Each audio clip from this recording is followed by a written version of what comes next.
ٹھکانے لگا دیے جائیں، اللہ کی ناراضگی آ جائے ہمارے اوپر۔ اسی طرح ان کے معاملات ہیں، ورنہ پھر یہ ہے کہ وہ وہاں سے ہٹ جائے گا۔ جس گھر میں قرآن کی تلاوت چلتی ہے تیز آواز میں، سورہ فاتحہ، بقرہ، آل عمران، تو وہاں سے یہ ہٹ جاتے ہیں۔ اب وہ کیونکہ ہم مسلسل نہیں چلاتے اور ہم بس وقتی طور پہ کرتے ہیں، اور تو اس کا نتیجہ یہ ہوتا ہے کہ یہ چلے جاتے ہیں پھر آ جاتے ہیں، پھر چلے، کیونکہ ظاہر ہے ٹیلی ویژن چل رہا ہے، میوزک چل رہا ہے، بیلیں بج رہی ہیں، موبائل چل رہا ہے، فلمیں ہیں، ڈرامے ہیں، اشتہارات ہیں، اور بہت کچھ ہے ان کو بلانے کے لیے۔ تو یہ دو رنگ ہیں، ایک وہ دنیا داری کا رنگ کہ جس میں ٹی وی اور ساری چیزیں ہیں، اور میوزک بھی ہے جو ان کے لیے ایک کشش ہے زبردست، وہ بھی ہیں، فلمیں ڈرامے بھی ہیں جو ان کے لیے زبردست کشش رکھتے ہیں، اور بہت سی اور باتیں ہیں غیر اسلامی جو ان کے لیے ایک دروازے کھولتی ہیں ہمارے گھروں کے۔ اور ایک طرف یہ قرآن کی تلاوت ہے، تو قرآن کی تلاوت چلانے سے وہ وقتی طور پہ چلے بھی گئے، تو جب آپ کا دوسرا دروازہ کھلے گا ٹی وی اور موبائل کا اور ڈرامے فلموں کا، اشتہارات کا، بیلیں بجیں گی، یا اور کوئی ایسا معاملہ ہوگا جو آپ کا حصار توڑ دے گا، تو پھر دوبارہ وہ آ جائیں گے، کیونکہ وہ تو وہیں موجود ہیں، ارد گرد میں جاتے واتے کہیں نہیں ہیں، وہیں موجود ہیں، اور ایک جائے گا ایک اور آ جائے گا گروپ، ایک اور جائے گا ایک اور آ جائے گا۔ تو مسئلہ سارا یہ ہے کہ پیچھا اگر ان سے چھڑانا ہے تو مسلسل ہمیں ایک ماحول بنانا ہوگا، ایسا ماحول جہاں پہ فرشتوں کی آمد آسان ہو اور جنات کی آمد ناممکن بن جائے۔ جب فرشتے گھر میں ہوتے ہیں تو جنات نہیں آتے، اور جب ہماری حالت ایسی ہوتی ہے کہ فرشتے گھر میں نہ ہوں، ہمارے ایسے شب و روز گزر رہے ہوتے ہیں اللہ کی ناراضگی کے، تو پھر جنات ہر طرف، جنات ہر جگہ آپ کو مل جائیں گے، ہر کمرے میں مل جائیں گے آپ کو جنات، اور وہ بس جاتے ہیں اور پھر وہ نقصان پہنچاتے ہیں،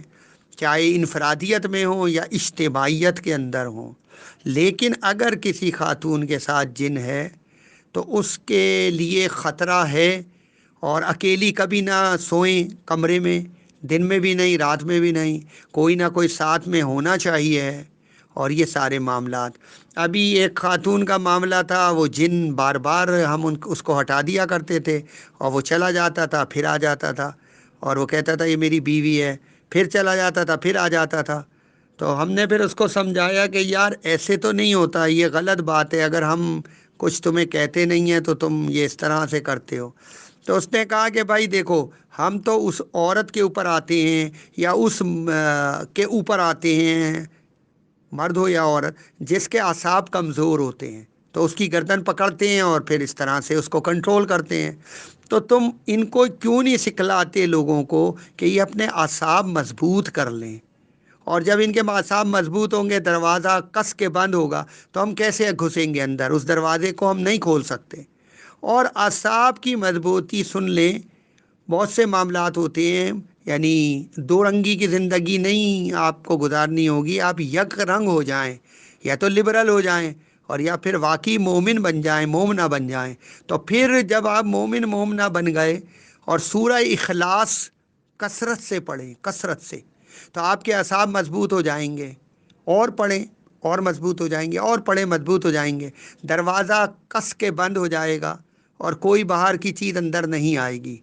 یہ واحد طریقہ ہے ان کو روکنے کا، جسم کے اندر نہ جانے دینا۔ اسی طرح گھر میں اگر قرآن چلے گا تو گھر کے دروازے کھڑکیاں مضبوط ہو جائیں گے، اور یہ وہاں سے اندر نہیں آنے پائیں گے، آ بھی جائیں گے۔ اور اگر آپ نے قرآن چلایا اور آپ کے گھر میں ماحول بھی قرآن والا ہے، قرآن سے آباد کر لو گھروں کو۔ اگر آپ نے آباد کیا ہوا ہے گھروں کو، اپنے گھر کو، اپنی زندگی کو قرآن سے، تو یہ ویسے بھی آپ کے قریب نہیں آئیں گے، اور قریب آئیں گے تو زیادہ دیر ٹھہر نہیں سکتے۔ یہی طریقہ ہے گھروں سے نکالنے کا اور اپنے جسموں سے نکالنے کا، ورنہ شاید لوگوں کو علم نہ ہو تو مختصر بتا دیتا ہوں کہ یہ جتنی بیماریاں ہیں، کینسر سے لے کر اور ساری بیماریاں، یہ سب جنات کے ذریعے کی جاتی ہیں۔ یہ بیماریاں نہیں ہیں، یہ جنات آ کے انفیکشن بناتے ہیں، اور یہ سارا ایک معاملہ ہوتا ہے۔ تو اگر ہمیں ان بیماریوں سے بچنا ہے جو آج کل زور شور سے جاری ہیں، چاہے کورونا ہو، چاہے کینسر ہو،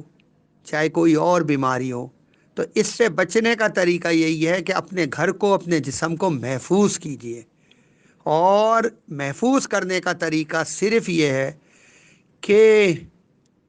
قرآن کو تھام لیجئے، قرآن سے گھروں کو، زندگیوں کو آباد کر لیجئے، تاکہ آپ کے گھر اور آپ کی زندگیاں ویران نہ ہوں۔ جب جنات آتے ہیں تو زندگیاں اور گھر ویران کر دیتے ہیں، گھروں کو توڑ دیتے ہیں۔ تو اگر ہم یہ سب باتیں سمجھ لیں اور کچھ قربانیاں دیں اپنے حال اور مستقبل کے لیے، اپنے بچوں کے حال اور مستقبل کے لیے، تو انشاءاللہ ان سے بچا جا سکتا ہے۔ اور بچنا بہت ضروری ہے، تاکہ ہم، یعنی ہماری جو معاشرتی زندگی ہے اور جو ہماری گھریلو زندگی ہے،